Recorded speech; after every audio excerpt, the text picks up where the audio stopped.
The first tap of a conductor's wand.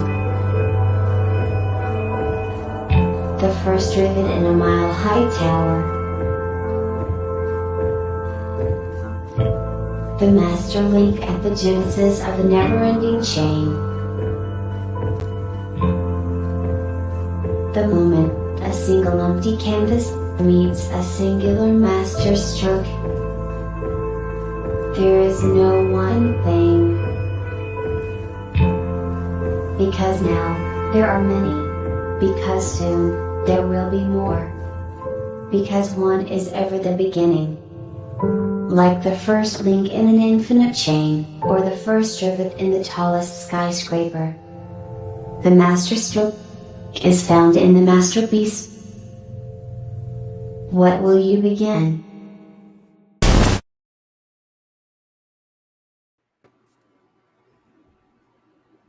Muted. You're muted.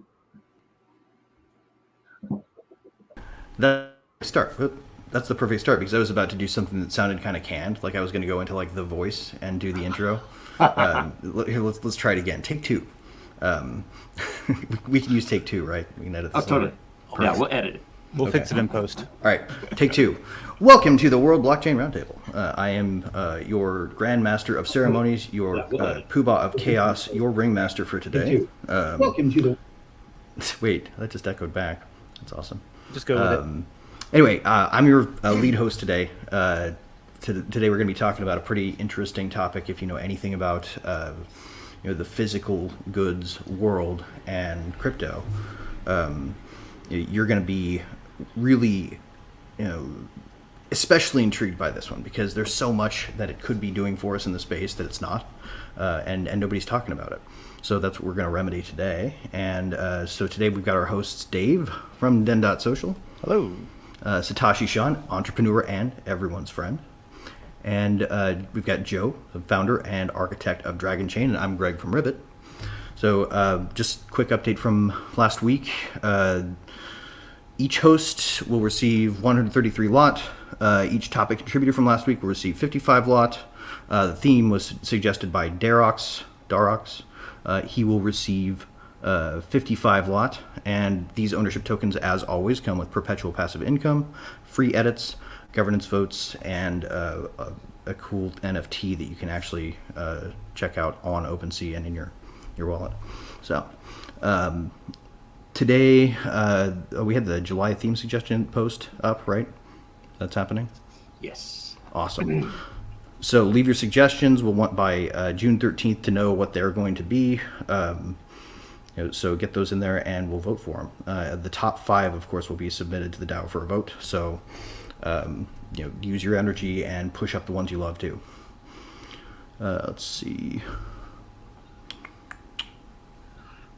Oh yeah, we're doing a new thing this week, which is opportune for me to get to announce, because it's to my own interest. So hosts who lead the episode are now going to get lot in the amount equal to the lot awarded to those who post questions. If the show goes over or under 90 minutes, or whatever the current DAO selected time is by more than 5 minutes, they will not be awarded the extra lot. So this is an incentive to keep us on track. We'll see how it goes with me, but I'll do my best. I think that sounds fun. That'll be interesting, because then you gives you a reason. Now we'll get to know there's a permanent mini game going in my head every time I'm doing this. Yes. And the only thing is, if the whatever your role is called, the premier host, the presenter, whatever that is, that it's up to you. You could cut it short. You could stretch it out. Sacrifice the extra bonus. It's all right. I could just arbitrarily go outside of it all the time, which is probably what's going to happen. You can say you meant to. That's the best part. Yep. So. Indeed. Okay, so current events. I think that's where we're at. Yep. Let's start out with current events. What's going on? What is going on in the world? What's the deal with the world today? What the fuck? What the actual fuck? Not strong enough for this question. What do you think? I guess the current thing is they're supposed to come out this week with whatever they decided was the thing in the January 6th stuff. I just heard that they're having a prime time January 6th committee. That's literally what they called it. A prime time. It's on prime time. Yeah. Is anybody else sick to death of the puppet show? Because I am. Well, that's exactly what I was going to say. Is that's truth in advertising. They're billing it as what it is, an entertainment show for the masses. At least under Trump, he literally came from the WWE. Yeah. You know what I mean? The crazy thing is, wherever this comes down, it's like, whichever side you're on, right? This is absurd because they're actually not going to be able to, by any stretch, do anything unless they're doing something unconstitutional. Like if some consequence happens from this, other than Congress saying, "Okay, we're issuing a report." Yeah, but is it really? The whole floor can vote on Constitution is not absolute. I don't know if you've heard our former vice president say that, but Constitution's not absolute. Second Amendment's not absolute. It's Yeah, well, things are fluid. They man. can say that, and that's why we wrote it, right? Fluid. Yeah, we don't want a permanent record of it or anything. Yeah. In any case, it serves as a good distraction from like the fact that they screwed up the baby formula industry. Yeah, I was talking to my mom about that yesterday. Actually, she surprised me and swung by, which was pretty cool. So we were hanging out and talking a little bit about the world, I guess. She's a very reasonable person. She watches all sides of the debate, kind of. Unlike me, she's a very reasonable person. You got to preface that. Yeah, well, unlike a lot of people, it's one of my problems with the world is the unreasonableness of it. But no, she doesn't. She watches the stuff she doesn't like, which I think is mature. But anyway, we were talking about the food, baby food shortage stuff, and it would surprise me that even with somebody who does try to watch like different sides of the conversation and read different sides of the conversation, she didn't realize that we had just like shut off production, and that's why it was short. Yeah. You know, like there was a recall and a shutdown of one of the 3 plants that make all of it in the U.S. or some shit like that. It was literally there are only 2 operating plants. One of them was already down, and then they shut down another one of them. And so something to do with supply allocation in it too. This wasn't an entirely. This has a little bit of a toilet paper phenomenon to it. Like everybody remembers the toilet paper shortage, right? Yeah. It wasn't that they ran out; it was that they had some dedicated to other sectors, and the logistics and administration of the bureaucracy held it up. It also well, really that and what the kind of the theme is today with production. We're so dependent. We were talked about one plant in the U.S. going down and everything, goes to hell. Don't even think about antibiotics. We're literally 94% dependent on China, just one country, not even like around the globe on antibiotics. See, that worries me because I take meds. I take head meds, and it's something that if I go cold turkey on it, I'll probably have seizures and shit.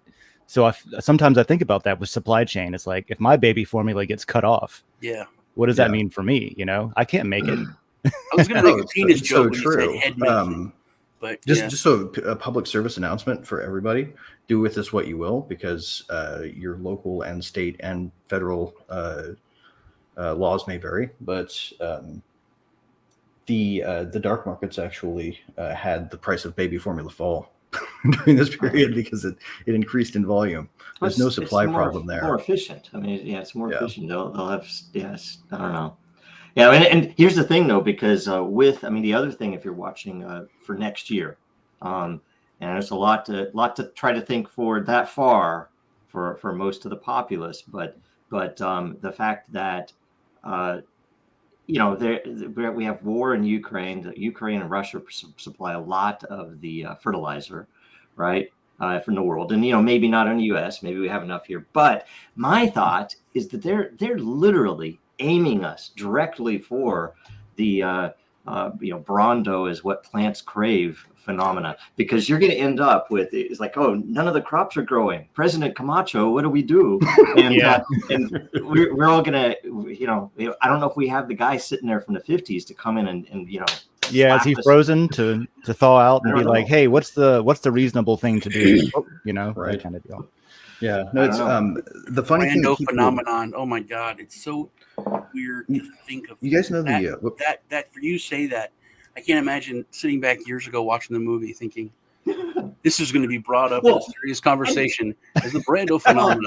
And you're thinking about primetime Congress, and you're thinking it's like all we really need. Yeah, we just you're right. We just need the flash photography stuff going around, and so it looks like there are millions of people watching this, and you have applause, and and it's like Dwayne Elizondo, Mountain Dew, Herbert Camacho. I used to always laugh at Donald so Trump when Donald Trump would come out playing like wrestler intro music, WWE intro music whenever he came on, and I was like, oh my god, he had to have been dog too much. People. He was trolling. Literally, There's no way this he thing is didn't prime know that. time. I mean, you're literally saying, January 6th, the committee brought to you by Mountain Dew. Yeah. It literally. Well, I mean, we have that right now. It's just brought to you by Pfizer. Yeah, like they're gonna make the Brondo.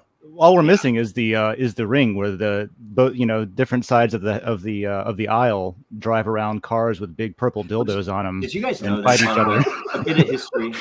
I hope we make that a law. Honestly, they said in I think it was in, I can't remember which movie, but I'm pretty sure that it was Gladiator, that they actually took some stuff out of the script that was in there for historical reasons that was just not believable, where they would in the before a fight that they would actually have promoted speech that someone would basically announce a commercial before this fight, so somebody's paying them to say this in the middle of the arena, and I don't know, it all happens right now, but most of it's behind the scenes. Like you have certain people talking, and we have to try to put together, well, wait a minute, oh, he has a major donation from Pfizer or some other group, right? And none of it's public. We don't know who these guys are actually speaking for. So, and I was talking to Joe yesterday. I interviewed Joe yesterday, so you should check that out. It's going live today. But it's more just of us hanging out talking than it was, and trying to control ourselves. When we get off camera, it's and we open up more. But I was telling Joe that we have and he's been like local politics, state politics for as long as I can remember. Because actually, when I was a financial advisor, I was going to get this office, and he got the office, never used it. It was like his local office, never used it, but he took it, and I was really pissed because it was a good deal. Anyway, Sid Miller is his name, and he's, I think, our comptroller or something like that.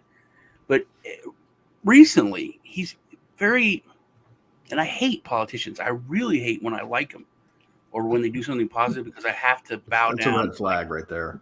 Right? Like, this was good. I like this. It was like when Lee went and did the speech about the Green Deal and had was on the floor of Congress talking about we're all going to get around by seahorses like Aquaman, and we stay warm with tauntauns.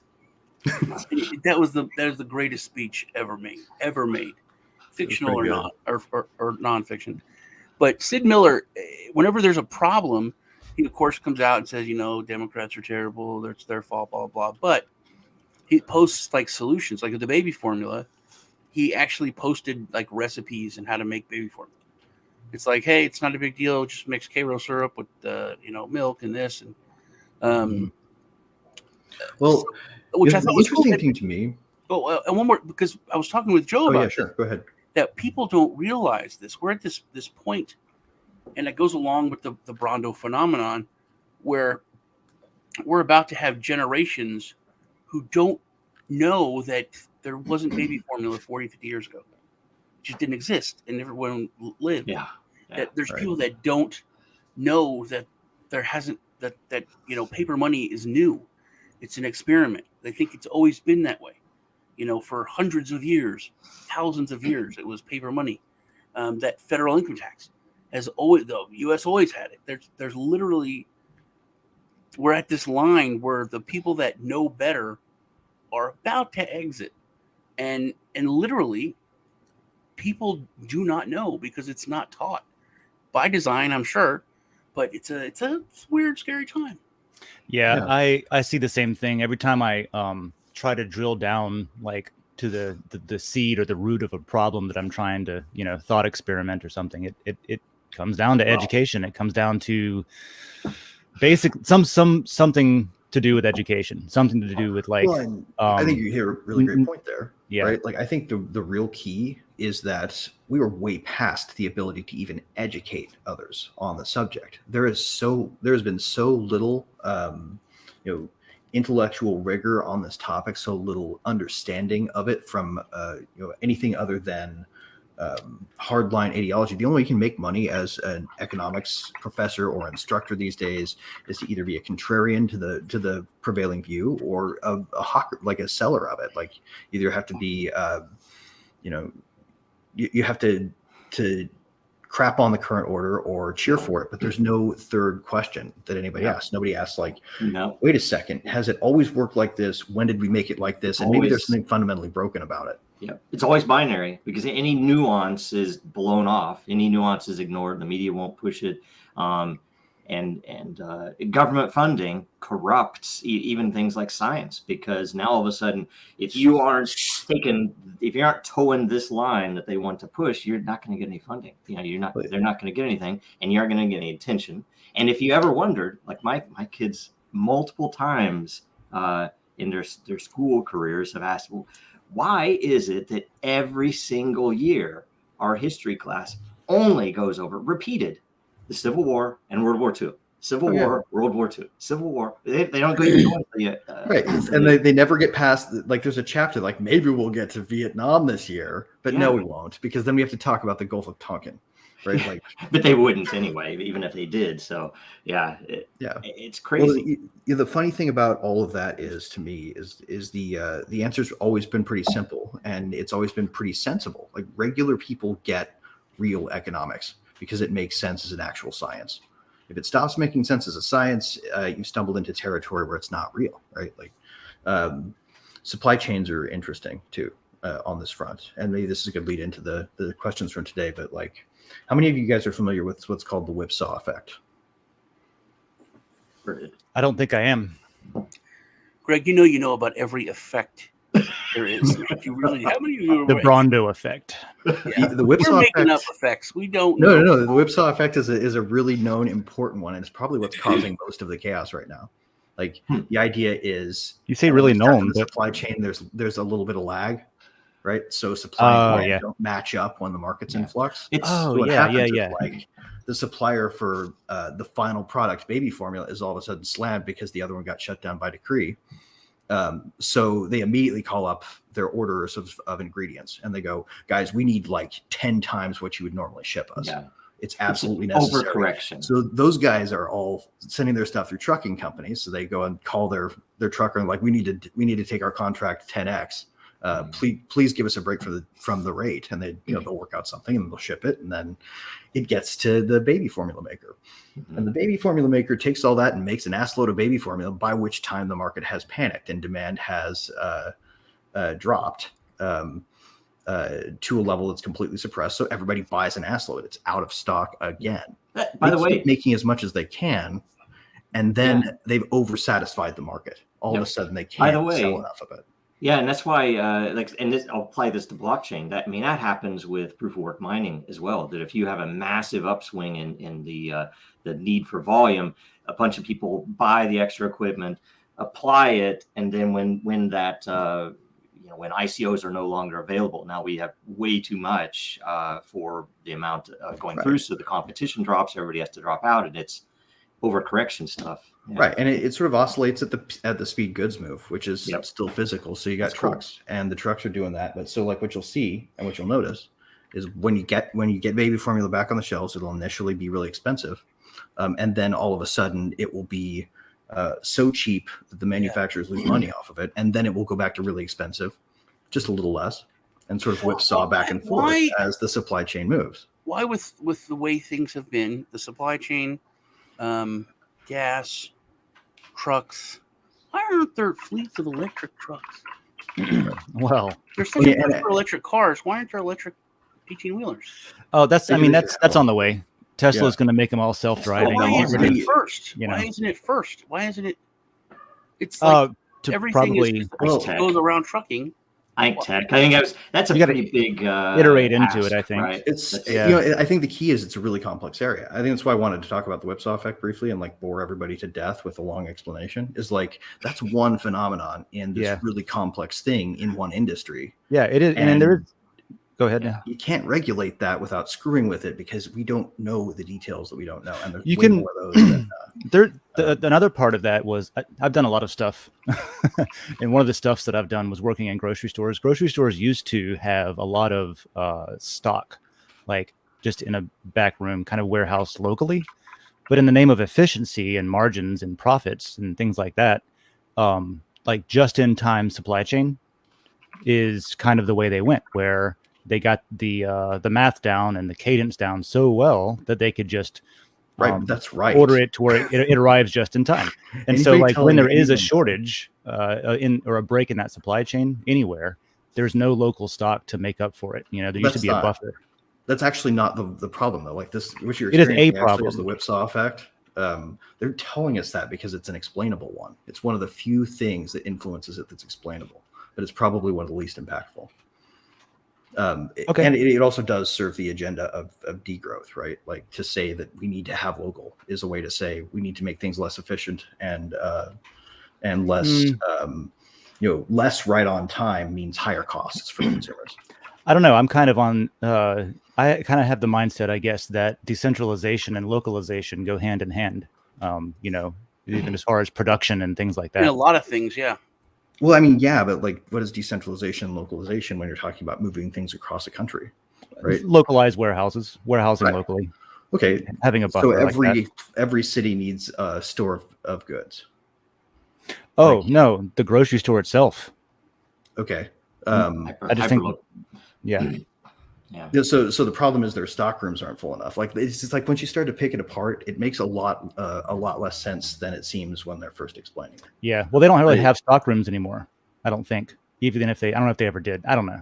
I'm just regurgitating a lot of shit that I've read and seen over the years and things like that when it comes down to it. But it's kind of like when you go to a big box store and you ask if there's an extra one in the back room. They're like, no, this is our stock room. Yeah, it's like most of the stock has been converted. The only thing they might have is staging when they're trying to. There's a staging area, but then the storeroom is where you shop. And then we did stuff like have a truck show up once every 2 or 3 days to refill it. Like that makes total sense. That's the thing. Like you can't blame that system. Because trying to get things so efficient, leads to you have some brittleness there. Because if anything falls apart, it's like okay, it's just in time. So we know that we're going to need this many of this item, and if that one thing goes off. But free market economics suggests it's always going to optimize towards just in time. The problem is going to happen when people change what is reasonable in terms of allowable. It's not a physical reality that there are 1,000 new miles between here and Mexico City, but it is the new reality that they're going to stop the truckers for an extra long period of time so they can shove a stick up their nose while they search their truck. Yep, and I've heard cases where they are putting various regulations even. For the transport of fertilizer, that went right when it was most needed, that a lot of the rail companies were not allowed to ship it. They had it, right, but they could not move it.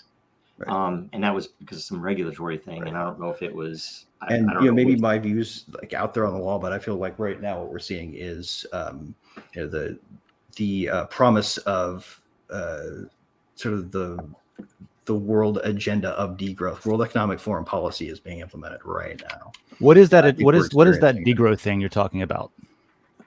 What is this? What is this agenda of degrowth? What does that mean? Oh, okay. So it's the idea that the only way we can make the planet safe for human life is that human beings need to stop using all of this energy, and that means, by its nature, if we're going to do it in time rather than ramp up energy sources so that we can maintain our quality of life, then everybody's quality of life has to take a hit.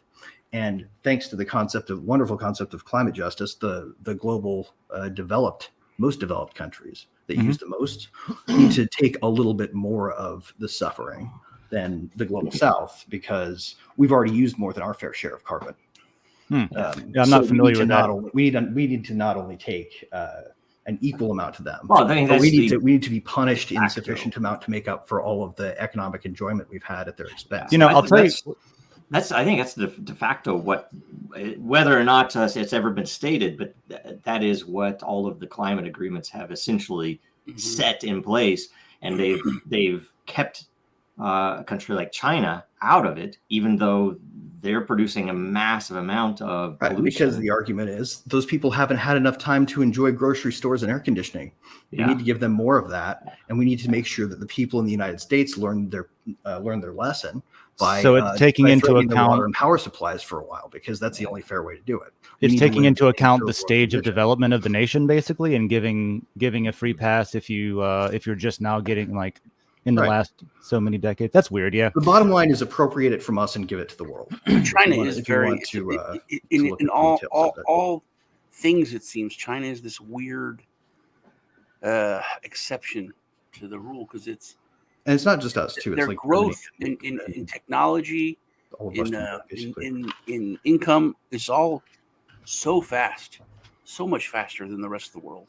You know what I have heard related to that though, because I hadn't heard a lot of what you just said, Greg, but I have noticed a couple of things. That, for one, the argument about like using less energy, you know what I mean? Energy conservation, that debate, that conversation. I want to have it. I think it's absurd.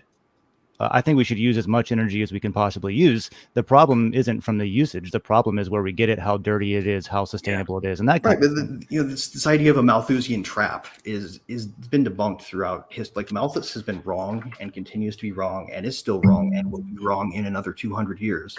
And yet people continually come back to this idea that human beings are going to overrun their capacity, and that's how we're going to end our civilization.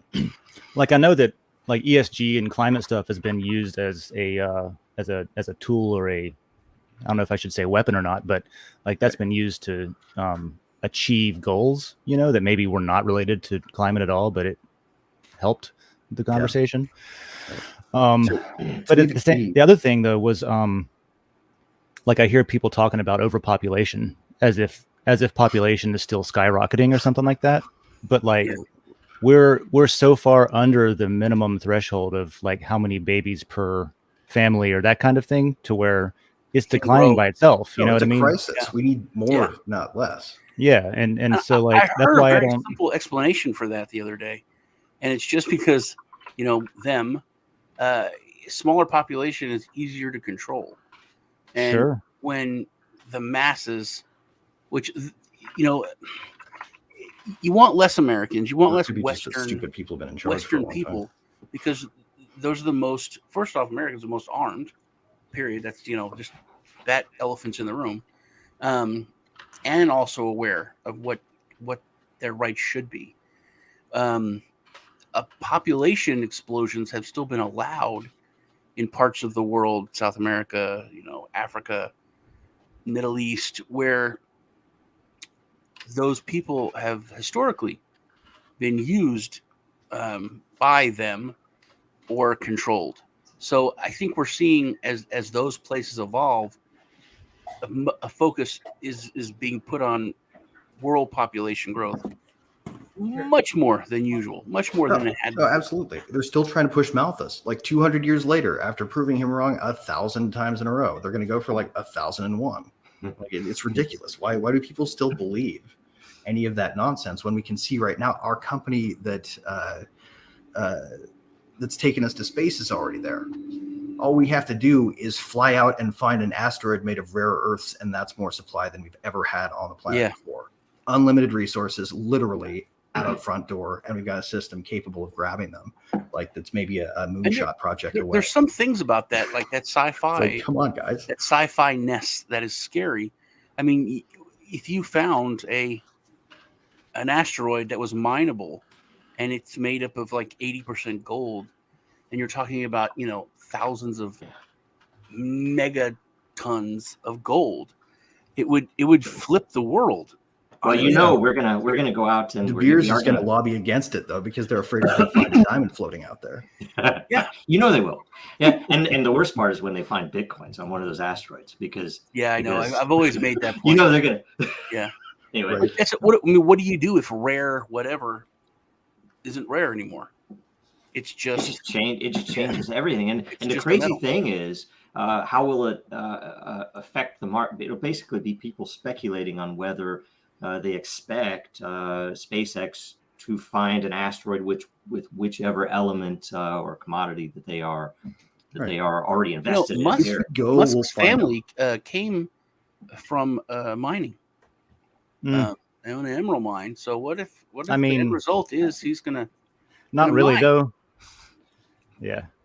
But that's kind of a half truth though, the emerald mine thing. I don't know if we want to get off on that. That's actually completely it's a distraction by people who actually that might even be a distraction by people who it was a joke, man, about Elon Musk is the only dude going to space. And if he's comes mining, that's what I was saying. I'm sorry it went over my head. I just hear so many people say that seriously, and I'm like, I did want to say something though, that I had this realization, because as things are so terrible, and as politicians say things that are like so ridiculous, I just keep hearing it in my head, the way he said it. You know, a 9mm will make the lung come out of the body. It was almost like Trump-like the way he delivered that. I still haven't gone up and looked that up, and I remember you saying that. I haven't seen it. The only complaint anyone makes about 9mm is that's not powerful enough. Yes, exactly. 45 has more stopping power and this and that. It's just to hear him say it and just everyone just like, oh, no, come out of the body. It's so it's good for memes, but it's the lung defenestrator. Yeah. Do you guys have you guys seen also? There's a huge push because one of you mentioned about these people that have been governing us for so long. Yesterday, Sean brought up that these people have no life experience. They've been they've never. You remember George? I wanted to tell Greg that because you kind of did open my eyes that they're not stupid. They're smart people. I don't think so. I think you give them too much credit. But no, I think that I actually have revised my opinion. Really? I think that there are stupid people out there, and I think they're for some reason really good at running political campaigns. Well, it's not. No, also, it's like also a lot of political people are like they're like the people in the news. They're just good for one thing. They have a good smile and they can deliver terrible news they're actors, with a good voice. All the people that are pretty and dumb, you can find them all. So they're located on your cable news and in your capitals. So not only are these people just given terrible information, maybe they're not super stupid. Maybe some of them are smart, but one or two of them maybe. But here's the point that hit me this week. They're not normal humans. And I'm not just Americans. I made this point to Joe. If you look at Biden, our former vice president, he hasn't had a job for 50 years. He has had bodyguards for 50 years. His life is unlike anyone else's life. He is the most non-normal person there is. This most non-average Joe. And that's the life that these people lead. So not only are they just in a bubble and fed information, but they have no concept of what any kind of job is.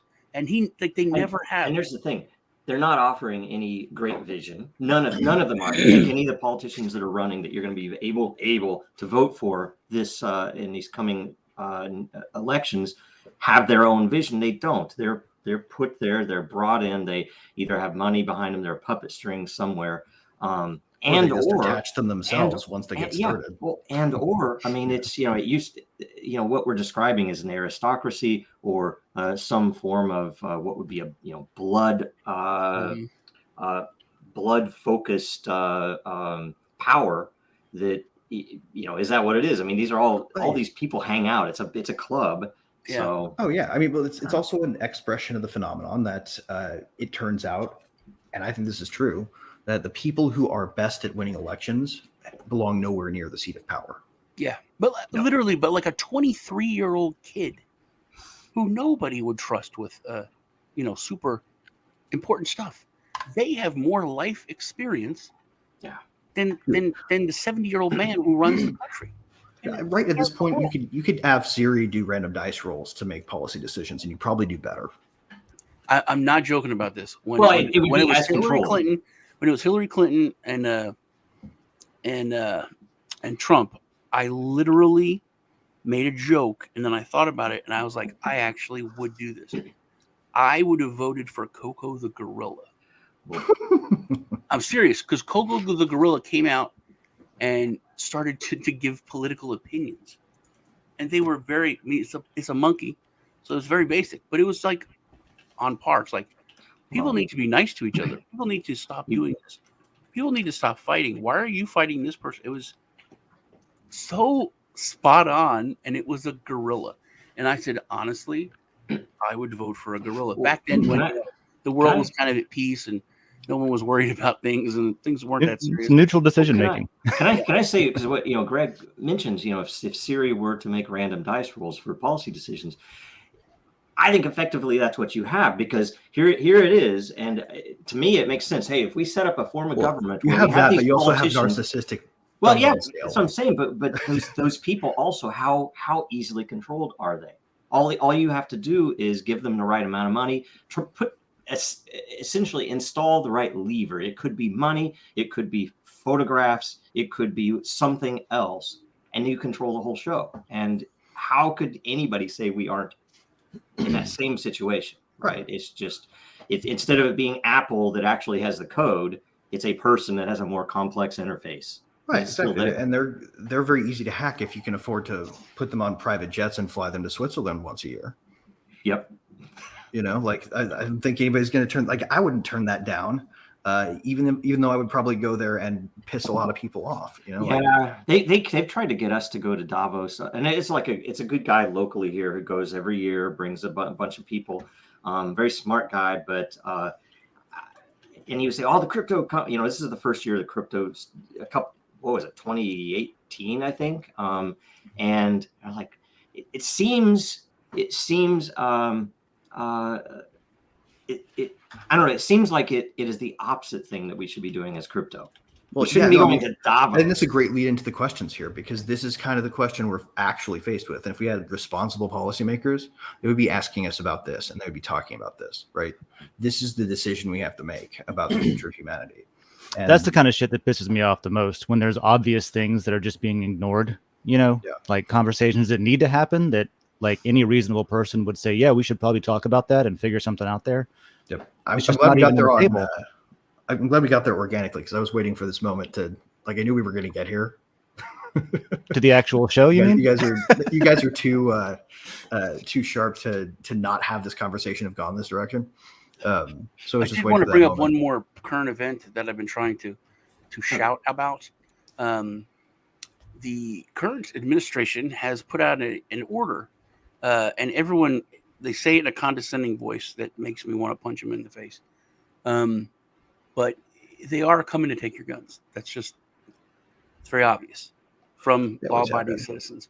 But what has been done, and quietly done, and no one is talking about, even in the gun community, even libertarians, is that they have instituted a zero tolerance when it comes to the ATF, as far as people with FFLs, or federal firearms licenses.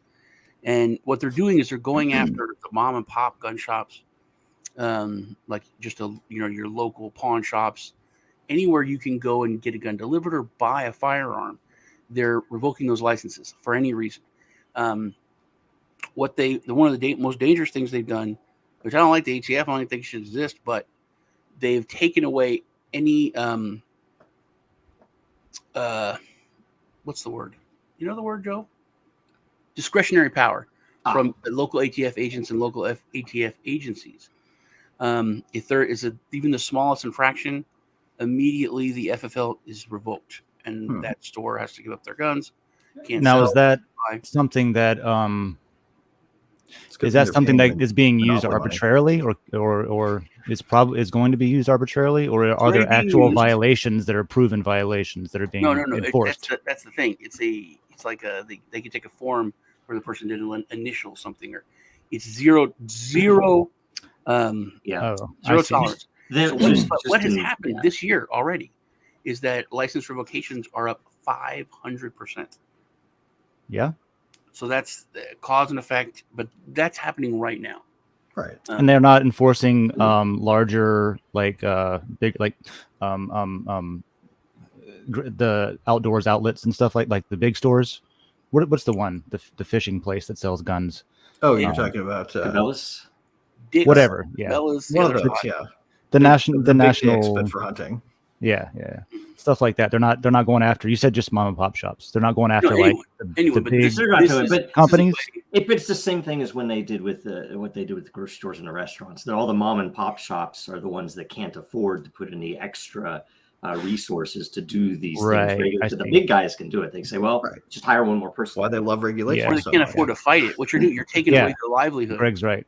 Yeah. And then okay, you want to fight it? Here, let's take away your livelihood. Now fight it. You know, Bass Pro. That's the one. That's what it is. Bass yes. Pro. Thank you. I thought that way. Cabela's and Bass Pro aren't the same company. That's interesting. That's like, is it regional? I don't know. It might. In my mind, they've always been the same. Maybe it's a Hardee's Carl's Jr. thing. I don't know. I don't know. So at that, let's jump into the big question here, and I think this is such an astute question from Josh O. Like this is the money shot right here, because this does not have a clear answer. Who will benefit the most from utilizing blockchain in manufacturing? My hot take: consumers. My hot take is it's our choice right now, and we get to make it once. Huh. Yeah, I would say that's. I want to know more what you mean there, but my take would be that just like most anything, that the those who benefit most from utilizing blockchain are the honest and honorable. Because it is typically, I will tell you, the reason that you do not have blockchain involved in voting at all, as an example, is because the very people who benefit from fraud in voting absolutely do not want, and guess who that is? That's all of them. That's all of them are in power. And this the same way. If you're cheating in your books, or you're doing anything try to skirt regulations of the law, then you don't want the blockchain there.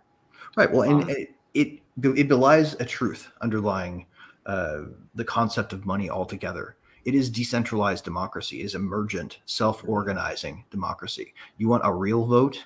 You have however many of those you have in your spend every week. Your budget is your number of votes, and that's across everything. And I don't think they want people to realize that their power is in what they do with their productive surplus. Like what you actually do with that is how you decide the future. So when you say we can choose once, what do you mean in terms of how we focus using it in I think it comes down to a point of do we have the moral courage to do what needs to be done? Because people who want to control this thing and keep the status quo would be happy to accommodate us in the engineering project. Okay, because I would say, okay. And they would be perfectly happy to collaborate and bring us to Davos and have laws that match our systems and do all that stuff, so long as we don't disintermediate them at the top. Yeah, that's why I think you need your nation to be run by the people that are that are radically in favor. That's what they're radically in favor of liberty, because they could be as long as they are focused on we want to make it so that you have the freedom to do these things. They're going to be the ones that aren't hiding stuff. Now with manufacturing itself, I would say when you look at it, if you've ever read like Henry Ford's bio, right, that he did some crazy stuff with, especially in that day in manufacturing, where any little benefit they could get from a byproduct, they would use it. He had stuff that I didn't even know was possible back then with the energy efficiency, where they did not leave any stone unturned to find places that they could sneak a little bit of value out of. And that type of stuff, that type of an operation is where blockchain shines, because you get an accurate estimate, you get an accurate measure of what's actually happening. Right. You can go back in time and look, and it's like, wait a minute, we changed this one thing and we saw this stuff that you wouldn't otherwise have measured. And that's where I think it could be really valuable. Well, it can be hugely powerful. Let me ask you this, though. Do you guys think that it's probably a better use of it to track the actual supply chain and get information about it, or a better use of it to track the amount of hypothetical pounds of carbon that are generated by an activity by each individual, for example? I like the carbon Which system tracking. would you prefer to have be the thing that we organize the world by?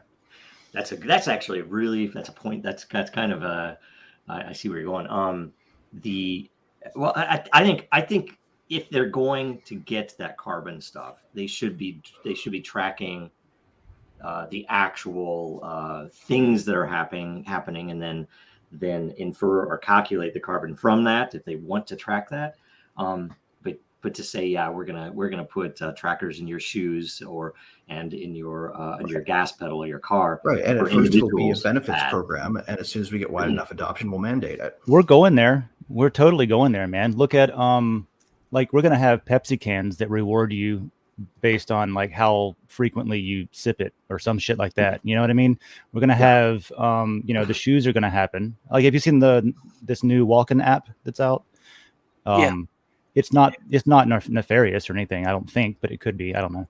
But it's kind of cool. It's everybody shows off how much they walk and run, but this one is like a blockchain one. That kind of thing. Be very careful because if you watched Billions, there was one scene where he took over a company that used to make some candy that used to be great and now it tastes like crap. And he went in to change it back to the way, but it was a really good example of what happens. And when I say that accountancy is the passive evil in the world, that, if the lawyers are the active evil, the politicians actively trying to well, I mean, sort of. They're more like a tool. But that's the thing. That's what I'm saying. But it is largely. I mean, the problem with Wall Street and centralized finance is that if we don't get these numbers down, how do we get them down? It's like nothing matters. Quality doesn't matter. My employees don't matter. I have to cut employees just so that my stock price goes up. I have to. Anybody who's been to Warren Lunch and Learn though says you can only get more of what you measure. Yeah, and that's the problem. That's why I say it's passive evil. It's not intentional, but the fact that it degrades quality of life across the board. Why? So that number can go up. And it's the same damn thing with crypto, if you want to ask me, because we are fully, just to get that number to go up, we're saying, okay, we need to get the big institutions to adopt Bitcoin. It's like, no, you don't. That's not the intent of it. And guess what? It ain't does. For them. Doesn't go up. It doesn't make the number go up. You give it to them, they're going to derivativize it and make it so that it responds to market movements in fiat. That's such a stupid thing to do if you're trying to create a thing that is unaccountable to their bullshit system. That's why the philosophy works, and that's why you have to be careful, because if we apply that passive evil of counting every footstep and every time you accelerate your gas-powered vehicle, you're going to have bad effects, and it might not even be intentional. And I was like, oh, we're going to try to save the world with this, but really, you're just reducing everybody's liberty, and now all of a sudden, right. I mean. We should be careful of that, right? Dave said, I don't know if it's nefarious, could be. And then talking about evil. I remember a couple of years ago, Fitbit, they were like, it was like all the rage. And then somebody realized that soldiers that were in sensitive areas were wearing Fitbits that completely tracked them all over a lot of these secret installations and stuff where they weren't supposed to be trackable. And literally, like the letter of the law, they could all be court-martialed. They brought a tracking device onto a secret base. But they want those on them all the time because Aetna needs that information to make sure that they're maximizing their premium, right? Like this is collusive shit. Well, to Sean's point though, he's talking about they're not intentionally violating their mandates or anything like that. Oh, no. I did that on accident when I was in the Navy. I went into a top secret facility with I had a nerdy fucking wristwatch because I like watches, and it has a USB drive like hidden inside of it, like some secret agent shit, And we had to go in, put your phone in the box, put your whatever, no computer devices, no microphones, especially no fucking thumb drives, that kind of thing. Right. And I was halfway through the we were looking at how Tomahawks missions were planned. You know what I mean? How they do the like planning and all that stuff.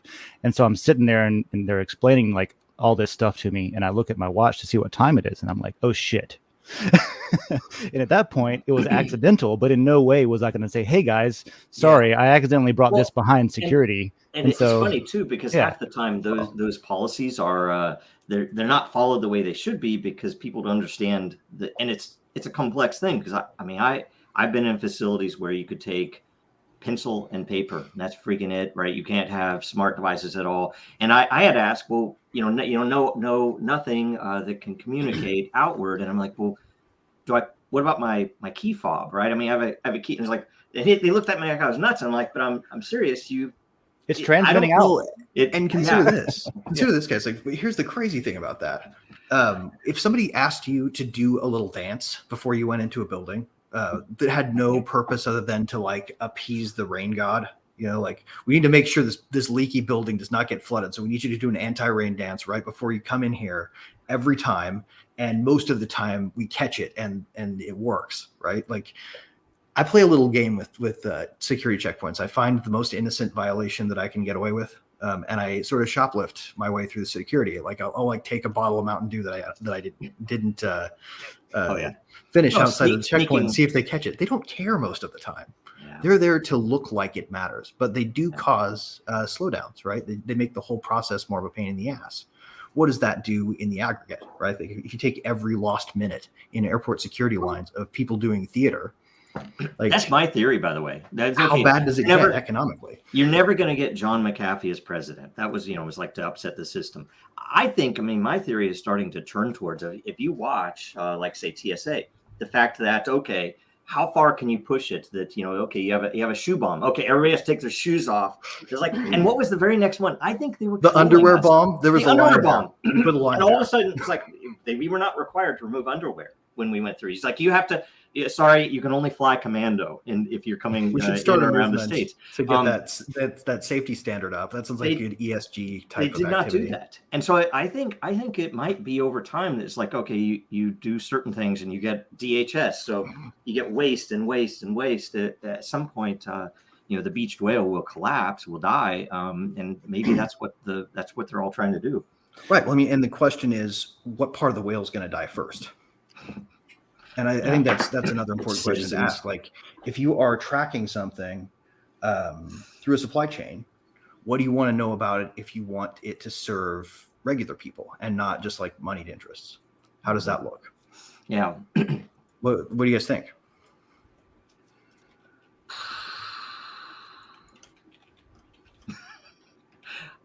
I don't know.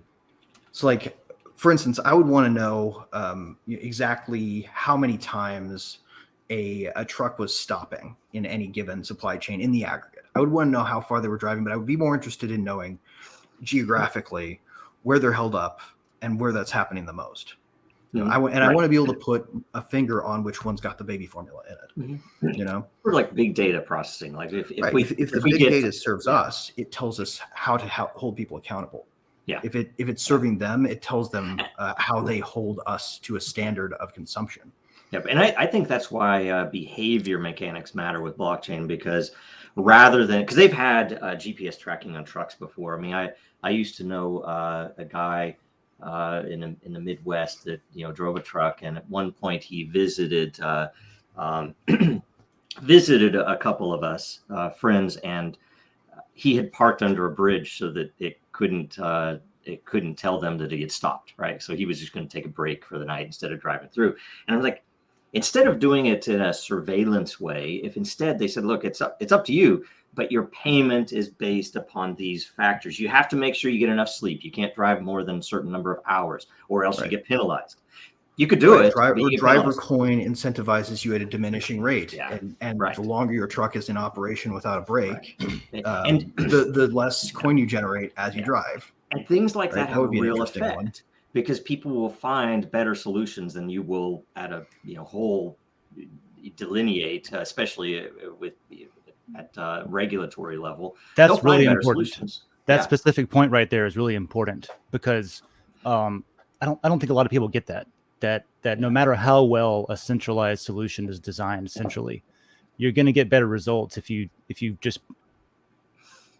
figure out how to effectively add all the brain power that's involved in figuring out that solution. And the great thing about that, by the way, is it is all very directly goals oriented. So you can delineate, here are the goals. We want this stuff here efficiently, but we want it there safely. And here are the ways that we're weighting this. That's very important, and it becomes very understandable, instead of what you typically get is like, well, why is this regulation there? I mean, I understand that I can't drive more than, however many hours at a time, but why would there's little bitty stupid things in there that don't make sense, and it clears a lot of that up too. Right. Well, and here's an experiment to do with yourselves. Like, everybody can do this, by the way. I don't know if you've ever tried it, but if you call and ask for a little favor from a politician in terms of getting some kind of attention from some kind of administrative agency on something, and they happen to know the person, like, you can call your senator and be like, hey, do you guys happen to have a connection to this guy that he grilled in committee the other day who handles this licensing process or whatever? Can you get somebody to pay attention to my thing? And I haven't got my refund yet. They can do that. They can call those people and they can put people to the front of the line. That is something you cannot do with a blockchain, right? Like, so to a certain degree, the corruption of influence is really, it's pernicious when you see it from the outside, but it feels right when you're doing a favor for somebody. So it would be transparent. I mean, you could we did that at Disney, but it was essentially the main utility in getting those coins built up would be to get to the front of the line. Like, when you have an emergency, your top priority, and that's totally transparent, right? Yeah. It doesn't require a politician to influence it then, and then you get that corruption out of there, right? It's about automating the processes. I think which processes do we want on autopilot, though? Is consumers are going to benefit the most, and I do think it's through supply chain. I do agree. Because of transparency, and because of trackability, finding out where something broke down or where it's continually having some kind of problem. So we're not going to go around that way. Yeah, this route is, on the GPS, it's 7 minutes longer, but our proof is that it's been taking 22 minutes taking this other route, because there's always a problem here and here that was not forecasted. Nobody knew about that problem when they were writing a route. I got another question to follow on yours, because this is interesting. What if subjectively it's true of all people that taking a longer, weird route where there's just not a lot of visible traffic, even if it takes you longer by a half hour than it would, what if that actually subjectively makes you happier, even though nobody would choose it? It does often, right? Yeah, I mean, like, I take back roads all the time, but there's no back roads button on, because they don't understand back roads. They give you a route, but they don't understand. You have no idea how much people. I'm going to turn where it's tranquil looking. How people don't understand back roads. This is years and years ago, but I was just had weird hair up my butt, and I took the kids, and I was going to go to this. They were a bad place, but it was like a petting zoo, but it was you remember that movie with Brando and Matthew Broderick? What was it? Freshman? Yeah. How he had that it was a meal for elites and really rich people to eat endangered species. That actually happened down the road from me. Damn. But it was once a month they met, and they had this big hall, but they had a petting zoo where they would, because that's how they would get the animals. But I was going to go there. It was closed. So we're out in the country, so I was like, oh, I'm going to just go for a drive. And I'm just driving the back roads, looking at weird stuff. There was this one house had a mailbox that was on this giant pole, and it said airmail. Just little funny things. It was cool. And years later, the kids said they were horrified. They thought I was going to kill them. I was like, what? We went on a drive. He goes, yeah, but that first time, people don't do that, Dad. We're like, nice Dad driving us out in the country, just driving around, looking at stuff. Just driving around, just checking it out. Is he going to leave us out here? We used to do it all the time. I would tell you back in Kansas, right? Yeah. Whenever you were given directions somewhere, I'm very impatient. So it was always really hard for me, but it did make me learn that, okay, you're supposed to drive so far, and you're going to see some landmark, and then there's going to be this building in the middle of some cornfield or something. That's where you're supposed to go. That if you think, well, maybe I missed it, that's always wrong. You have to keep going. If you ever think I've gone too far. I had to have missed it. I've been driving for so. It's like, nope, you have to keep going. But that's the rule, and it's an absolute. It's like especially in the Midwest. Now in the East, I learned that, holy crap, there's this windy road, and I can see my hotel over there, but I'm having to go this way, right? And this is before GPS. This is before mobile phones, all that. That you just have to generally any turn you can make to get in that direction that you need to go, you need to make. It was really hard for me to adjust to life on the East Coast because all the roads were windy. Yeah, we got pulled over. We got pulled over because the cop thought I was drunk driving, but we were just in the mountains, and he was like, "Oh, you swerving a little bit in your lane there," and I was like, "Oh, sir, we're just from Florida where everything is flat, and I'm just not used to turning while I'm driving, I guess." Yeah. I wanted to say something about this first question too.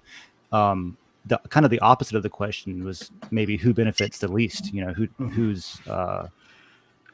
is directly. I don't know what the word is, but who does it hurt? And you guys are old enough to remember floating rubber checks, because it took so much time to get processed through the banking system. They couldn't clear checks electronically. They had to mail a check to the other bank. You know what I mean? You could give yourself an extra week by mailing your check to the wrong payment center. So they improved that process for themselves. The banks hate that shit, right? Having pretend money out there that doesn't exist yet, because by the time it gets processed, it will. They love that shit. That's their whole business. If it's their money. If it's their money, yeah. And so what was done was, I guess legislation must have been passed to allow the electronic scans to be what is sent and processed. And so that's in place now. But the funny thing is, as soon as you take a concept like that and then you want to make it more provable and fair and put it on chain, that's when you run into we can't have that. You know what I mean? And it's like what we were saying earlier at the beginning of the question is the election systems and any situation where somebody might benefit from the ability to cheat, where they've got wiggle room. It takes out the wiggle room. It takes out the the good old boy system, This is why transparency for the powerful and anonymity for the powerless is where things need to be.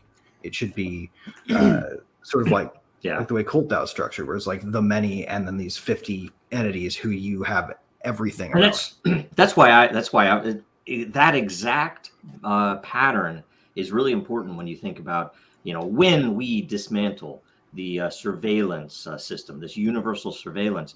It is my opinion that in a republic, in a democracy, whatever you want to call us, that we might or might not be, you should have exactly the opposite of what we have. That the NSA should literally be monitoring every single meeting, and it should be transparent. And we should have the interface to it.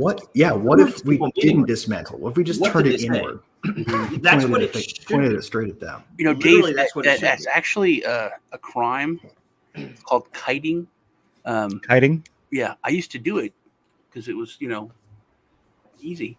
But if you had 2 checking accounts, and if things were tight, I would go and write myself a check from bank A or B and put it into my, A account for, $500 or $300 or whatever, just to be able to, cover stuff. And then I'd write a check deposited in bank B from bank A for the $300 or $500. So when the check hit 2 days later, 3 days later, when the check I wrote deposited here hit that bank, the money was there because I wrote a check. And then by the time that check went back to hit that account, I got paid. So, you're able to, basically you're giving yourself a payday loan. Yeah, you take the risk of whatever their fee is for bouncing a check, which is less than a payday loan. But if that ever happened where it bounced, they would shut your account. They were like, "Hey, we know what you're doing." Yeah, but it's for those of us that are paid by yearly salary out there in the world, for example. Why aren't you given that whole lump sum and then asked for it back if you're fired? That's an interesting question. Because I got into an argument with somebody about that. There's no transparency for that from your employer, right? You can't know if the reason they give you is legit when you ask. They could just be telling you something. They probably are telling you something, probably for a good reason, because they don't want to scare you to death with the fact that the whole thing is a dance on ice edge. Most people would run screaming if they knew what running a business was really like. Yeah. In any case, we should probably jump to the next question before we get to I think what do we got there? Yep. Okay, so this was On Vacation, who asks, how can blockchain be of service to the manufacturing industry? Yeah, I think this is a good one, because there are a number of things that, how can a manufacturer use this? The one thing is for publicly traded companies that are going to probably end up with environmental tracking requirements in the reporting, things like that. That's an obvious, and that's it's potentially a boon to the blockchain industry, because it would make it radically easier and more easily to prove that you're truthfully doing something that you say you're doing.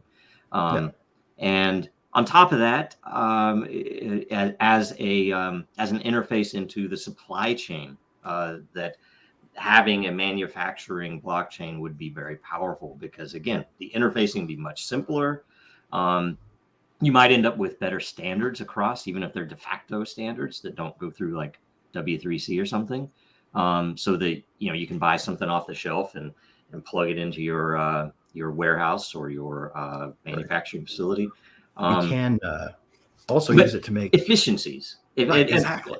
And then I even think for people because the most successful manufacturers tend to have something where someone on the line finds a tiny, and this is the stuff that the accountants like that is positive, that they find a tiny advantage. Instead of doing step A, B, C, I do step A and then something new, B, C. And, they hadn't thought of it. And I was like, holy crap, we're radically more efficient with this one change that only the person on the line would have noticed.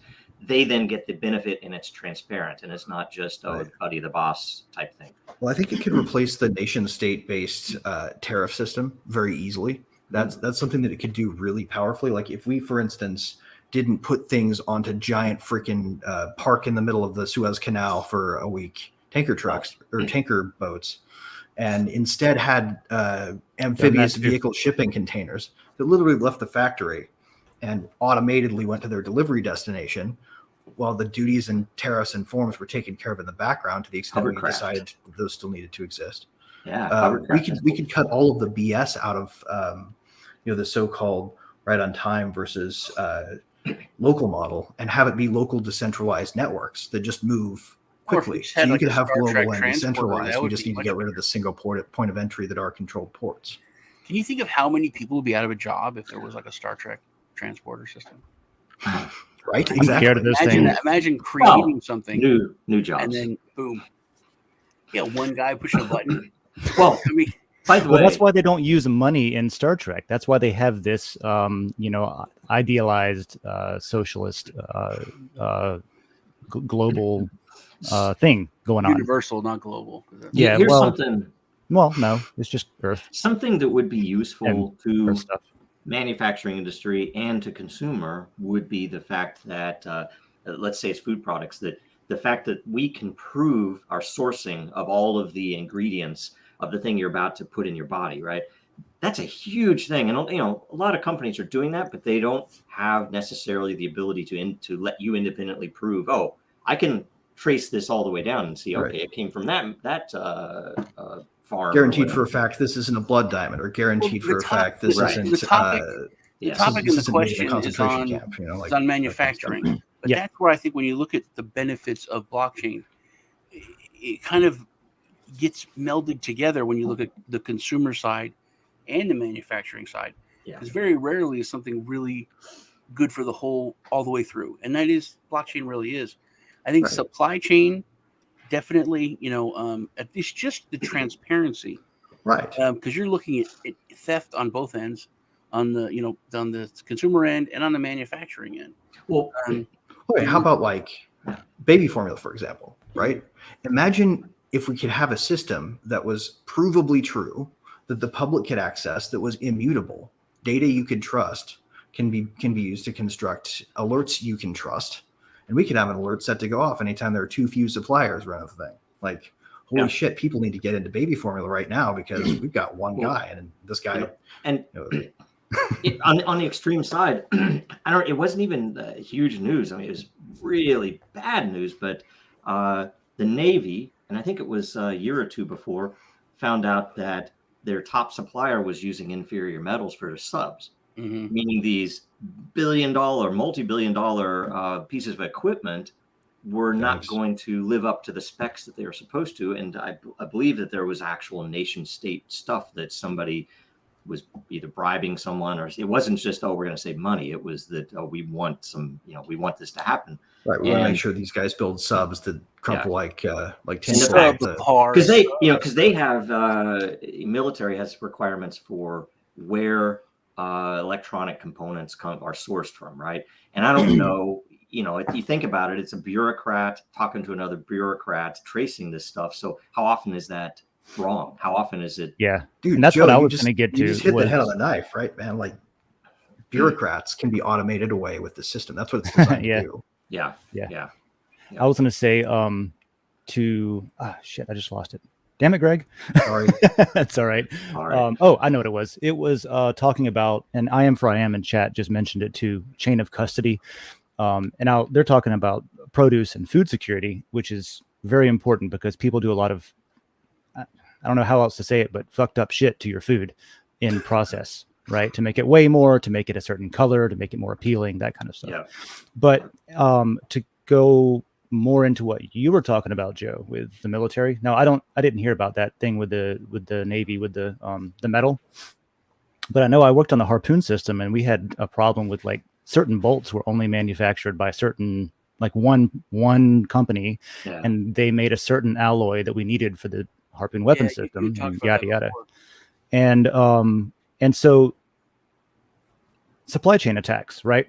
Manufacturers want their customers to be confident in the security of what they are producing, right? Maybe it's electronics devices, but Central Intelligence Agency does this stuff too, where through participation with the carrier or the the shipping supply line,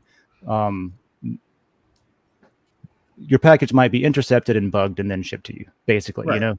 And so it might not be done at the manufacturing plant or the depot level. It might just be that you ordered a new video cable for your monitor, and en route, that cable was replaced with one that has a radio transmitting device in line in the cable, so that people outside sitting on the curb can intercept what you're looking at on your screen, which is an actual attack that the U.S. has for investigating people and things like that. That kind of stuff where there's no assurance of purity in just the supply chain with anything, whether it's electronics and security or food and safety and stuff like that. That's such a huge application for blockchain. Mm-hmm. Yeah. And it can be essentially coupled with the fact that they've already built in, like, there's a lot of mechanisms for actual legitimate democratic control, as opposed to, control by bureaucrat, technocrat. We could have direct access to a lot of these things because they've already built the tools to directly access them. Like, you guys remember the Intel management engine, right? Yeah. This whole thing where pretty much if you've got an Intel machine made after 2008, if the company decided to, they could build a botnet of every machine ever sold. Just by flipping a switch. Well, they could at least access the information on your computer. Yeah. Yep. Absolutely. Cool. Yeah. Yep. That's, I think, Apple has, no, that's not the same thing as with their chips. I'm just thinking out loud. Never mind. Oh yeah. No, the ARM architecture doesn't make allowances for that, though. I don't know if Apple's published their modifications to it. Probably not. Well, their M1 interprets x86 and executes it on ARM, like pretty well, like interestingly well. So there's probably a lot of shit going on in there. Like Intel has this is what the Intel management engine is. Isn't it like MIPS or something? Isn't it like an entire operating system on a chip? Like a small one? Well, it's like an operating system that runs at root that can be accessed remotely by. Yeah, and it's all in silicon, right? Isn't it just all like part of the lithography? It's in the bare metal, basically. Yeah. So it's kind of, I mean, it's scary when you put it in the hands of the Davos crowd, but it's potentially really powerful if you put it in the hands of everybody because blockchains control it. Well, yeah, and you're able to be sure about stuff. Right. If you've got transparency and you've got control, so you can actually see what they're doing. Yeah, confidence is pretty powerful. Yep. So, you guys want to hit another question? Yes. All right. So we've got Jacob Wayne. Always good to hear from you. Do you think manufacturing companies like Tesla will be the first to adopt blockchain technologies to pave the way for more? I think that's supposed to be corporations. Is it FUD savvy or full self-driving? Is it I think what he's saying is corporations that are less averse to being targeted for being the first to pull the trigger. Got you. Like not afraid of the FUD. Like exactly. understanding FUD enough to operate as a business with the information. Right. Like anybody selling like I don't know, bedding, like Bed Bath & Beyond is not going to be the first to adopt it for their supply chain. Like probably I don't know, man, because when you look at companies like Tesla, they're the most aware of it. So, I mean, imagine like the MyPillow guy just finds out about blockchain. He's like, "Oh, it's great. Let's put it. We're going to adopt it 100%." That I think is probably going to be what happens first, because there's so many, like when you look at Tesla and especially tech companies, they know all about blockchain. It's out there. Everyone's talking about it. I think it might be a company that does not really know about it, or because it's been adopted in China, especially for pharmaceuticals. Because like we made the point in the beginning, it's where all the pharmaceuticals are. But was it 2018? They had a outbreak of something, and they shipped out a bunch of the medication, and a ton of it was fake, and people died, and it was a big deal. But it was strictly for profit. They sent out like sugar pills, which were nothing to produce, and they made money, and then people died. So the government was really pissed. They cracked down and they instituted blockchain tracking on it and on this medication. So I think more Western world, in the Western world, I don't think it's going to be. I don't think it's going to be like Tesla or tech companies. I think it'll be about money. Well, and it'll be like a manufacturing corporation that comes up with it for the bottom line. And I'll say say Tesla,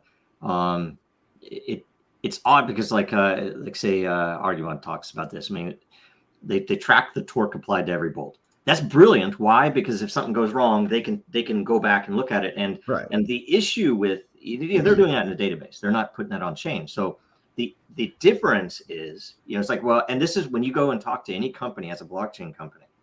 We talked to a major accounting firm, I will say, and they were like, well, people trust us. That's our whole point in being. People trust us. And I'm like, they trust you until they don't, though. That's the thing. You need to be putting this on chain because one of your people is going to, want some bonus and basically cheat.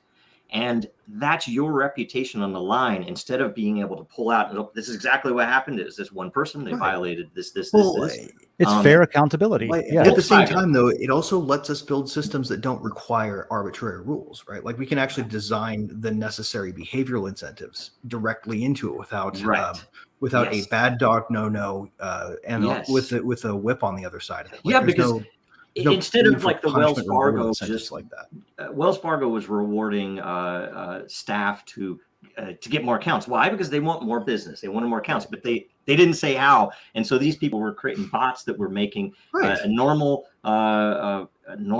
people open thousands of accounts and close them over and over again. And they never paid a penalty for it, really. Yeah, they did. They paid a cash penalty. Yeah, but the government got their cut of the grift. You're talking about the Ukrainian case where the person opened a bunch of new cases to get the initial deposit? No, this was the actual bank managers opening thousands of accounts. Oh, that one. Yes. You have an account with Wells Fargo. they would just open 2 accounts and your name. And the 2008 financial crisis was caused by the same thing with housing applications. Exactly, and it's the same thing with, you remember Volkswagen, where they were false reporting mileage numbers, right? Yes. It was for their diesel emissions and stuff. If they would have had it on chain, it's like, no, here's the test. Here's whatever sample we have to have. Right. It would have been caught, first of all. That said, before that happened, right? That said, guys, this is that inflection point where we have to ask the question: do we want a world where the way that we think about this, where we conceptualize the machine, is that individuals breaking the rules need to be punished by a collective authority, or do we want to design it such that people's natural behavior blends so well with it we don't need mechanisms of punishment? Yeah, it should be microtransactions where you are effectively rewarded for following the full rules, which do change, not but be they're able to get transparent. paid until you do the thing you're valuable for. Yep. You know how there's a difference between negative and positive reinforcement when you're training a dog, and the typical dog trainer's professional recommendation is to use positive reinforcement. It's far more effective. You'll get a much better companion, follows the rules a lot better. Wants to follow the rules. We treat citizens are treated worse than dogs. We use negative reinforcement on, we train citizens with negative reinforcement on everything. Everything's based on punishment, that kind of thing. So you don't get people following the rules because they want to. You get people following the rules because they're afraid of being punished. That's our whole system. And that's what blockchain can reverse. Blockchain can start treating citizens as good as we treat our pets and stuff like that. Right. Well, I mean, and moreover, better than that, we can do away with the notion of, what I would consider a generally unethical violation of human free will. That is the system we discovered with behaviorism. We shouldn't hack people's brains without their informed full consent. Yeah. And I do want to hack my brain, but I want to be leery about it. I want to be aware of what's going on here. Speaking of which, and when you take that to Tesla, so another Musk company, Neuralink, I think that it would be necessary to have blockchain controls on releases. To open source, you can see what you're putting into your head. And it has some real use for people who have issues. Like it might, and I don't know the whole of everything. It can reconnect the spinal cord. Yeah, that it can do things that are of value to individuals. But they should have a full transparency of what's actually in that code, and it should be controlled, by. Right. Yeah. Well, at the same time, allowing for full permissionless innovation. So if I want to write apps for my interface, I should be able to sideload whatever the hell I want. Yeah. And this is going to happen, and this is going to be awesome, and it's going to be terrible at the same time, because you're going to get people that, even if it's fully locked down and controlled and you can only get authorized stuff on your brain implant because of danger, you're still going to get aftermarket people are going to jailbreakers, man. It's gonna be jailbreaking your iPhone, jailbreak your mind. Yeah. Well, I'm going to tell you what you're going to end up with. You're going to end up with, I power on my car and I need to see something on the screen right away. And I have to wait for the legal disclaimer and for me to agree that, okay, I'm not going to see, be viewing the screen instead of driving. You're going to get all of those liability things plugged into it. So before I can turn this on, I might be not. Yeah, I might be. You can't have it become that, because then it'll be, you thought about a meme that you're not supposed to think about. Yeah. Your car is docked 5 miles an hour. You're going to be late for work now or whatever. No. Talking about liability, and this is jumping back to a different subject a little bit, but the bottom line, pushing adoption and manufacturing and stuff of blockchain, liability all the way. Think about how much money is spent trying to prove that you weren't at fault in some litigation or some bullshit. You know what I mean? True though, right? Really, it's about the bureaucracy of liability. Well, I mean, the ability to reduce the cost of protecting your liability on whatever, what I mean, covering your bases becomes cheaper. You can get a lien on a toothbrush if you have a fully efficient, free and functioning blockchain at the peak of its engineering capabilities. If we look into the future and we say, what's this technology going to be in 50 years? You can get liens on toothbrushes if you want. Like you can literally collateralize anything. You can have it do whatever you want. It will evolve in the way all computers have. You have to file a Reg A though, if you want to participate in the toothbrush industry. You'll have to file a Reg A with the SEC, and you'll have to make sure you have all the proper announcements and the legal authority to. Yeah. Oh, it's another really good point. Progress is really being held up, right, by because as dental care goes up, right, we get better health care and stuff like that. And there's only a capacity to manufacture so many toothbrushes at one time, then people might have some expectation that the value of that goes up. So you're going to have to register that toothbrush. You're going to have to come in and talk to us about that. I can only hope that this is what political talk shows look like in 25 years. They're going to be like, we're going to say that these are military grade toothbrushes of war, and we're going to make sure that these toothbrushes are not falling into the wrong hands. It's an assault toothbrush. You put scarier. You painted it black. It's got too much bristle capacity for toothpaste. We need to cut that shit down because it's too pointy at one end. You filed it down. You filed it down into a shank. What do you need 500 bristles for? People don't need 500 bristles. Right. I know. Oh, totally. Like, let's not build this system. Seriously, though, guys. 500 bristles, put the lungs out of the body.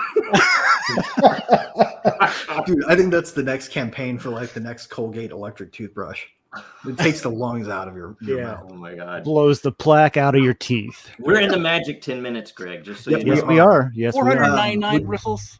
That'll blow the plaque off the teeth. 500 bristles. That'll blow the teeth out. Nobody needs out that. of the mouth. Nobody needs that. Okay, this is my favorite part of today, officially. Oh boy! All right, so we've got about 4 minutes left on the clock. Do you guys? Okay, I have to. Sorry, I am. You guys need to hear this one. Toothbrush industrial complex. Yeah. That's military industrial complex toothbrush division. Yeah. Yeah. It's the American Dental Association. But right. Yes. Post weaponization. They have SWAT now.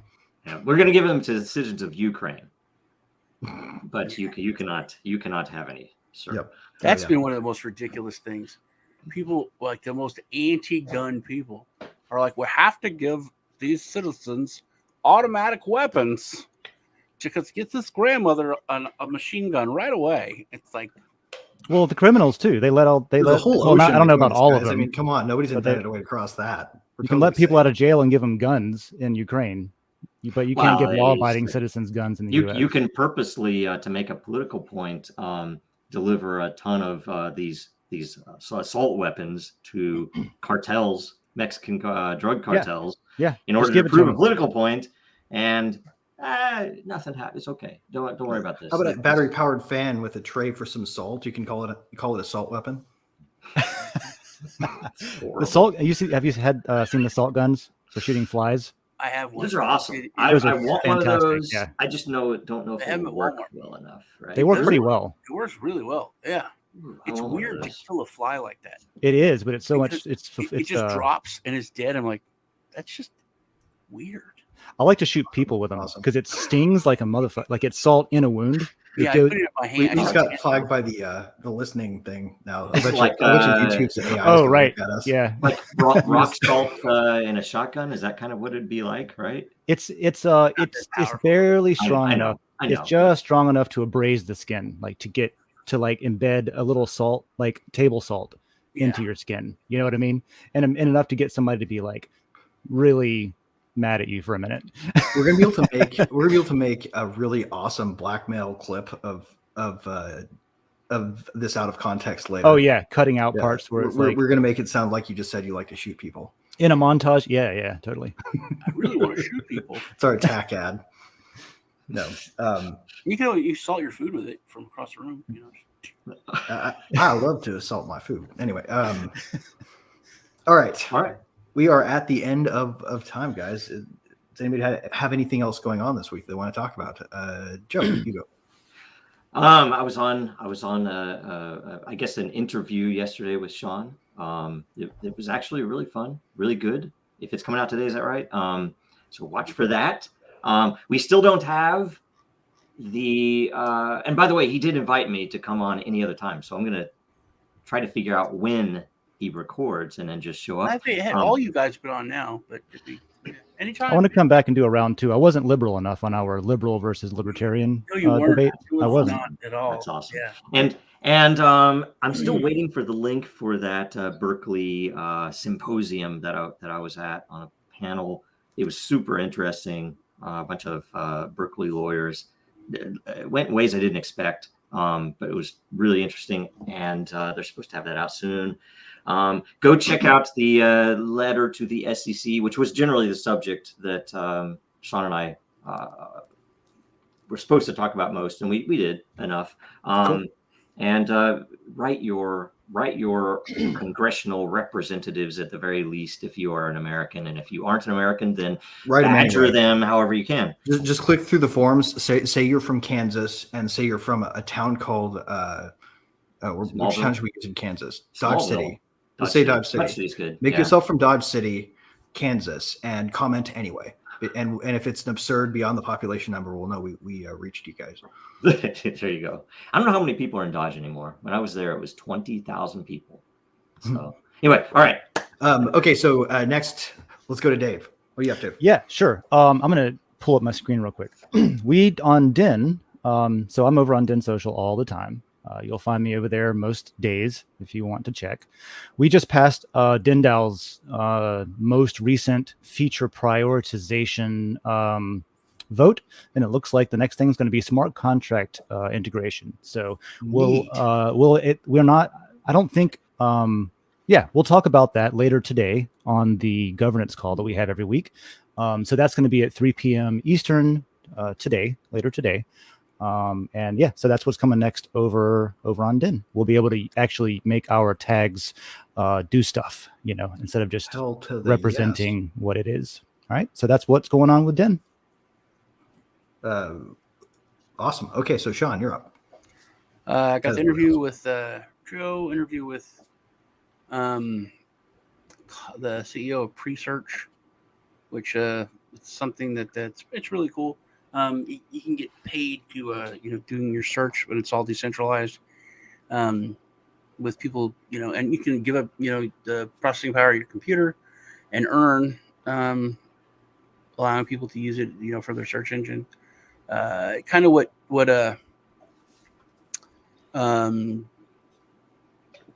DuckDuckGo used to be before it was all bought out by VCs and everything. Well, even more decentralized, and you can earn. So that's pretty cool. Joe, did you look up that Christiana place? Not yet. I have it written down. Dude, you were talking about that? I was just talking about that. Yeah, they did. I just found out about it it's amazing. It is the coolest thing ever. Yeah. I put a link to the video in the private chat, and I put one in the regular chat, but it won't go in the regular chat.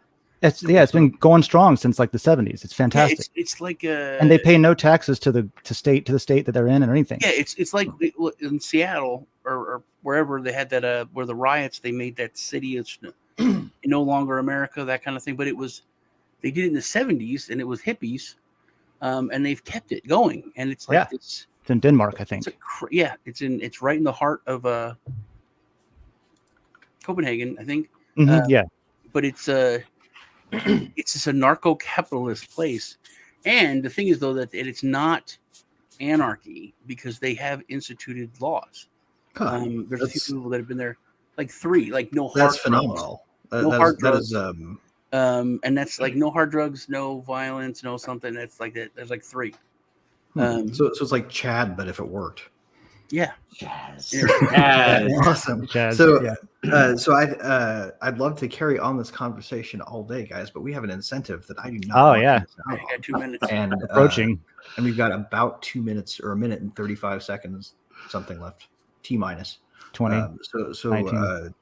Real quick from me, I would just like to close out by asking everybody to do a little bit of extra work for yourselves, to go pay attention to the details, to find out who you're buying things from. They're doing things that are antithetical to your interests, and buy elsewhere, because you have the power to vote with every single unit of value you spend. And the things that you vote for will be the things that you get more of. So, at that, don't don't give up your power and really take control of it right now, because that choice is going to matter and the details are going to really matter a lot. So pay extra special attention and protect yourselves and stay free. I like that. Vote with your wallet. Stay free. That's awesome. All right. Is that it? Yeah. Yep. All right, everyone. Thanks again. This was great. Take care, y'all. Yep. Oh yeah, I guess hit the like button, reshare this thing. Let's get this out there. Really do try to do the Dodge City thing. If anybody sees that and wants to push it, I would love to see that happen. Anyway, peace.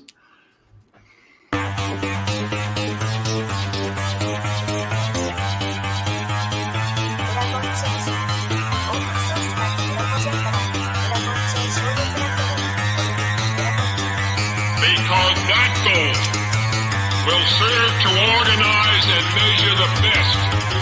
Adaptable, all capital, label radical yet rational. A tactical approach is palpable if this animal is fallible, but that conclusion is laughable. So with for all detachable from the mandible, you see it now.